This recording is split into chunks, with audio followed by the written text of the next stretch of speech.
Welcome once again to the podcast. This is Dr. Matthew Croston.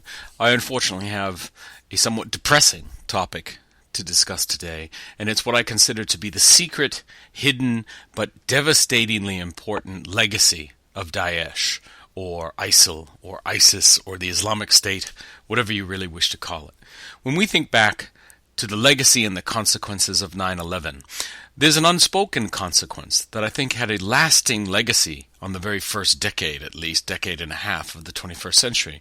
And that was the overwhelming, unanticipated hyper-success that were the bombings that took place on 9/11, the airplane crashes. No one will ever convince me that Al-Qaeda had as part of its engineering plan to hit the top of the towers and have them fall because of a deep understanding of the metaphysics of skyscraper engineering. Just never, ever, ever going to convince me that they understood that. They simply wanted to hit the target, happy with the casualties and the killing that they could take place inside the floors of the Twin Towers, and that would have been enough.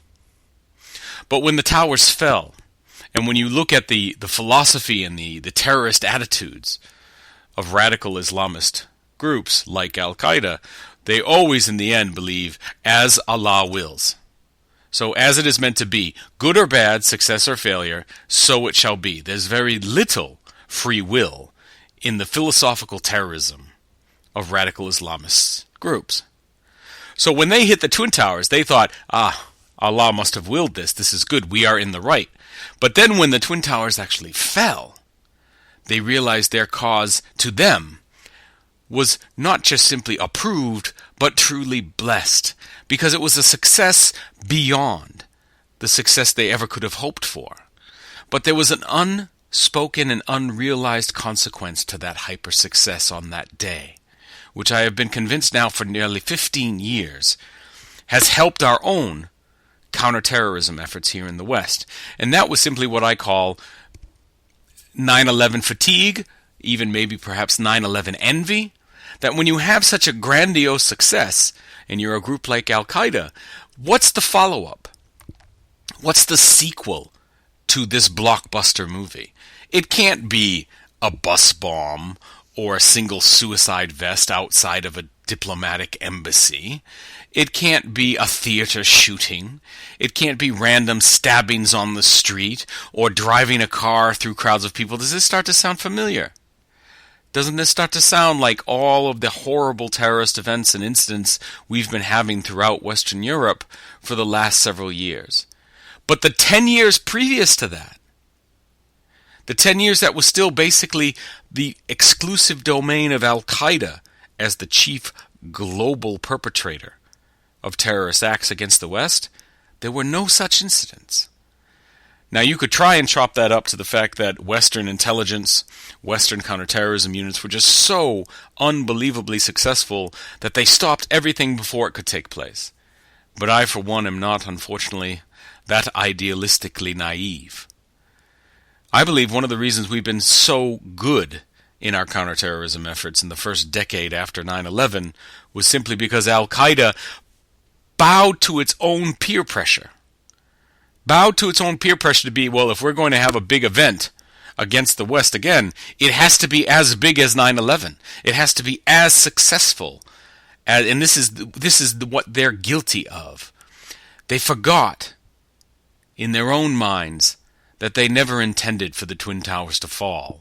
And then they tried to live with the consequences of the fact of their own hyper unplanned success was something they would have to match and excel. And that's just not easy to do, ladies and gentlemen.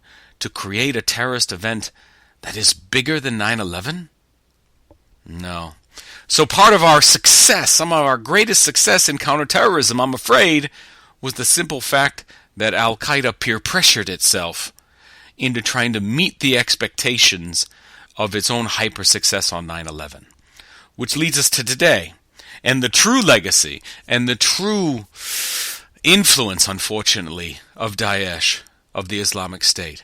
They are the group. They are the ones fully responsible for going back to the future, if you will, or going forward to the past, perhaps is even better. They are the ones who decided, you know what, any casualties are good casualties in our book. Any event is a successful event, no matter how small or seemingly insignificant compared to 9/11. So a suicide vest outside an embassy, driving a truck through a crowd of people, a couple of bombers outside of a marathon, random shootings in a nightclub. All of these things that would have been shunned by Al-Qaeda in the decade after 9/11 are now once again, unfortunately, being openly embraced by Daesh, by the Islamic State. So this moving forward to the past only now signals that we are entering in once again into a smaller level, but unfortunately a more bloody era of terrorist activities. I don't really want to say deal with it, people, because that's the way the world is, but unfortunately, it is what we have to deal with.